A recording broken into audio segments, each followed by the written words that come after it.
Hello, welcome to our podcast where we unknot the politics.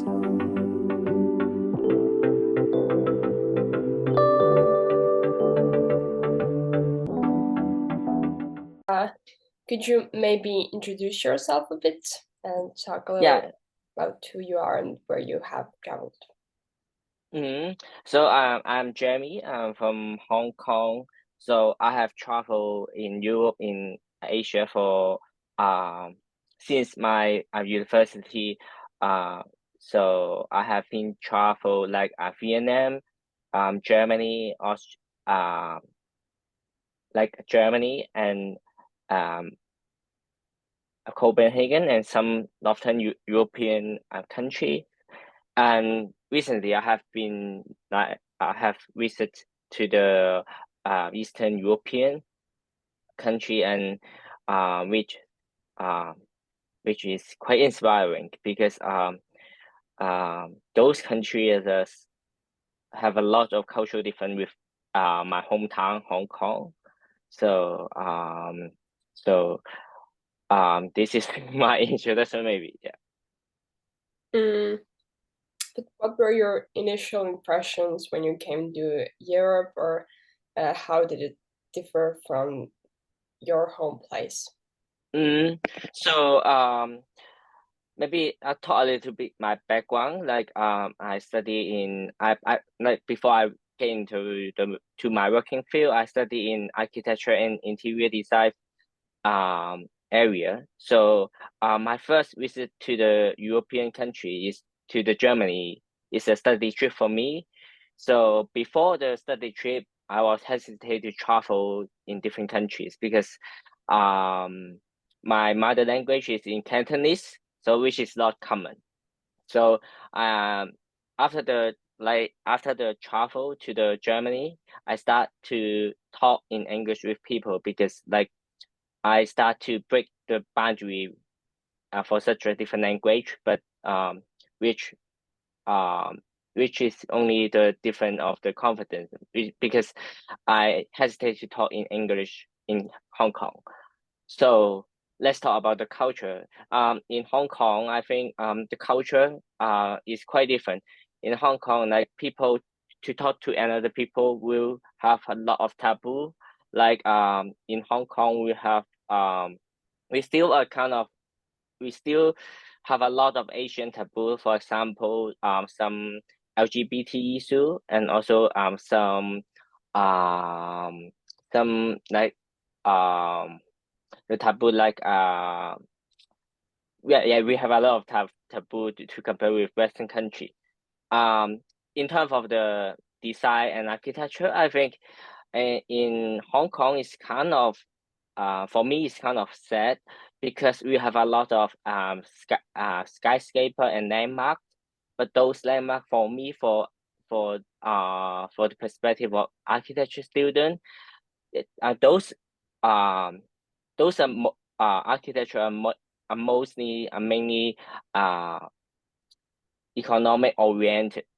But in the European country, city like Copenhagen, they are more in a sense of human. It's more like human center oriented design. So when I travel in the different country in Europe, I feel like I'm in more um like the way you're seeing is quite different. Like, I mean, when I visit the architecture, they are more user friendly. They are more considered about the human, the result, and then the quality, the living quality. But in Hong Kong, we have a lot of landmarks, but all mainly about the economic growth or like shopping mall. We have ton of shopping mall, but those architectures mainly for people to buy and selling the similar product.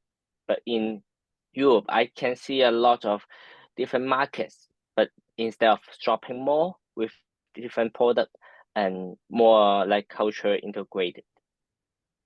But would you say that the people in European countries are different, or do they act different, or have different rules of courtesy, or Mm-hmm. I think it's quite funny because in Hong Kong, we have a lot of like people from different city or country or like cultural background. So I mean, in Hong Kong, because we have like colonial history from the UK, so in Hong Kong we gather a lot of people with different background. But in Hong Kong, because in the past decade we are focused on the like economic growth. So our like mindset, or the old general mindset, from our from our elder or old generation, they are more focused on the economic growth. So um so our young generation and the old generation are quite different in terms of the perspective. But when we go to travel, we can see like they I mean a lot of European, the mindsets have been developing for a few decades ago. Like for example, the life of quality, um, those those the quality of life. I mean, the treasure, what they focus on, it is quite different, and those differences start from a very beginning already. I mean, in Hong Kong, it's still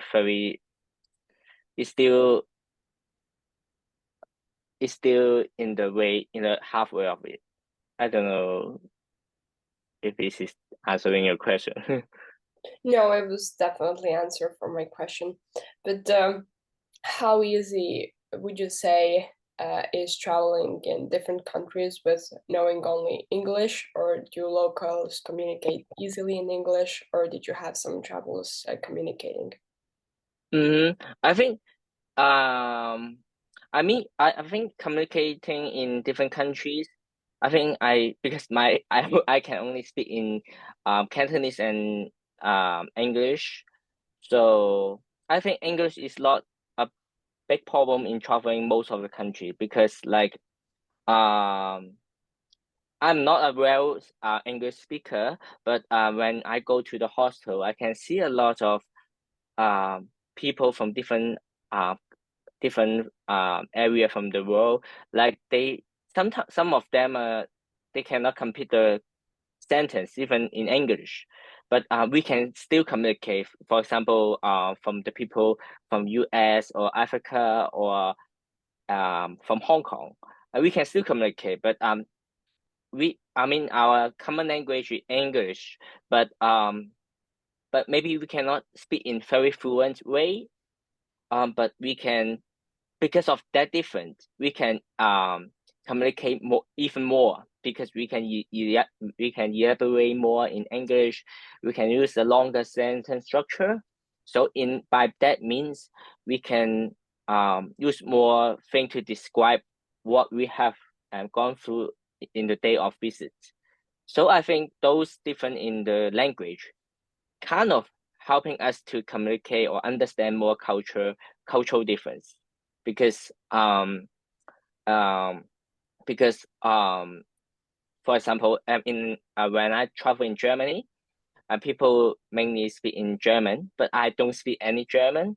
So the um German, or like the traveler from other city, we will speak in English slower, in a slower speed, and although also using a longer um sentence structure, so we can, by that time, it will increase our communication in terms of the times and also the depth of that, because we can like really communicate um in a longer um times, and also in more details, because we cannot use the exact wording sometimes. For example, we cannot use the exact term to describe the visit, the spot, the travel spot, but we can use longer sentence, but with a more detail to make the communication to communicate. Yeah. Mm. Did you notice any differences in culture amongst various European Union countries, or would you say that the culture is overall similar? I think it is it's really in terms of the city. I think it in some sense is similar, but in some sense it is quite indifferent. But for example, in uh, next area that I'm more familiar with, like architecture difference. For example, in Germany, I think the architecture more in like modern style, more like a very organized. So when you travel in the main street, you will see the human scale as a human, uh, as we see or experience the architecture, we can see everything is very organized. You can see a lot of auditorium, the public space in a in everything is in the grid. It's well planned. But for another extreme way, when I travel in Copenhagen, I can see those architecture very I would say that it's really in it's crazy, but those crazy is with a reason, which is really a good attempt. Like they have a lot of um how do you say that? They have a lot of crazy idea in architecture instead of very traditional way. But those crazy ideas not only for the visual purpose. They are more in the human sense. For example, I still remember there's a apartment that their balcony is in triangular shape. Um, but those shape are bending in different way. And then when I first doing the research before my trip, I was just think, oh, this is interesting. By get getting deeper and deeper of the understanding of the architecture, I can see that this is because of the sun path. I mean, in Northern European country, I mean the sun daytime and nighttime, the sun will have different distribution. So um, when the people in the summer, they will really go for the balcony and enjoy the sun path. And I mean enjoy the sunbathing. So the triangular shape is make sure that each balcony, the roof of the balcony um will not shadowing the next level. Um, by this by this, I mean there are different method of designing the architecture. I mean I can feel the different culture. For example, in Hong Kong, if you think architecture, most of the people will avoid the sunshine because in Hong Kong, uh, we, I mean, we are quite lucky that in 4 season a year, our temperature and daytime and nighttime we have similar pattern. So Asian people are more to trying to avoid the sun path. So when you going into the public space in Hong Kong, you see a lot of people walking underneath the sun path, going into the shadowing area. But when you go to the Copenhagen in summertime or a European country in summertime, like most people will walk outside to the uh, uh, sunshine area. I think those is the most interesting um human activity in when I traveling because those detail mean something. Maybe it's about the living pattern, maybe it's about the um uh what they are treasuring. Yeah. Mm. But how would you say how does moving around in Europe compare the other regions you've been at? How was the mobility and transportation easy for you, or was it hard Mm, from country to country? mm. To country, I think in traveling EU is quite good. I mean, in terms of the mobility because in EU we have a lot of way to travel. We can buy the train ticket, bus ticket, and the flight, we have different option. But in Hong Kong, we still have different option, but because in many places, because they didn't form the like the EU system, you have to go to border. You usually have to use a lot of time spending on the on the gate. You have to check your passport and take the visa, etc., etc. And I think the bus system, I mean, to take the bus cost the take the, to take the cross country bus is quite quite the first attempt for me in the previous trip, because I took quite a lot of overnight bus um to visit the Eastern Europe in the previous trip. Yeah, but in Hong Kong you cannot take the bus or train into everywhere. Maybe to the China, but I mean maybe to the mainland China, um but sometimes I want to when I want to visit more space or other region, I usually need to take a flight, or for example yeah, I will take a flight. For example, if I go to the Taiwan or Japan, I have to like take 4 hours flight, and then I have to maybe spend another hour in the airport. Yeah, for the border. So I think in the EU, it's really good to travel. I mean, because I also have experience to work in the Netherlands for exchange for the summer intern. So I still remember that when I work on Friday, I can like start to plan my trip on Saturday and the weekend.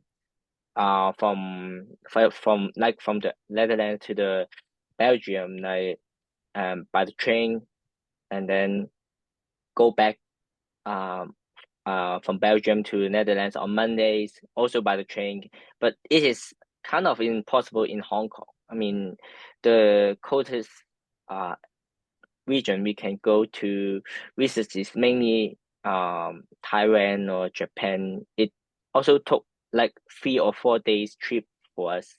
So the mobility is not that fluent in crossing different region.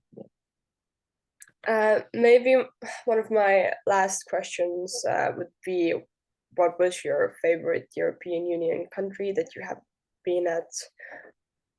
Mm-hmm. Oh, that's definitely is Copenhagen. I mean, because in Copenhagen is kind of like my first field trip in to travel in Europe, and the architecture is really amazing. I mean, when I visit in Copenhagen, I can see the very radical architecture, and I can and the another side can also see the historical part of the architecture.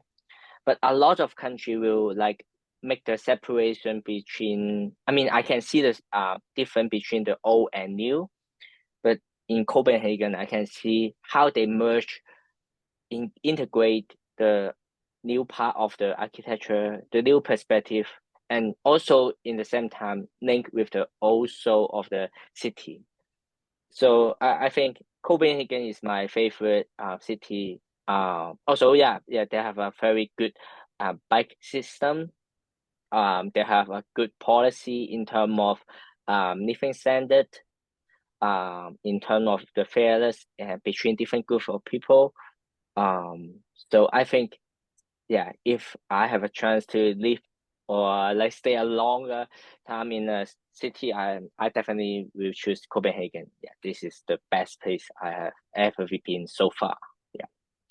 And I think that my final question would be, do you have Yeah. any recommendations for young people who are starting to travel more, or do you have any tips? Yeah. I think I think most people travel. I mean, I still remember my first field trip. Like when I back into university, my hesitation is about the language. The language boundary for me is a very very huge boundary. But when you step outside your comfort zone, I mean everything will be all right. Even if you visit to the Hong Kong or some region that even they don't speak in English, or they speak in a very unique language. I mean, you can still use a slower speed to speak with the people, or you can like you can find a way to communicate, because you can Google it. You can feel it. For example, if today I go to Japan, I cannot communicate with the people, with the local in Japanese, but I will speak in a very slow or single vocabulary in Japanese. So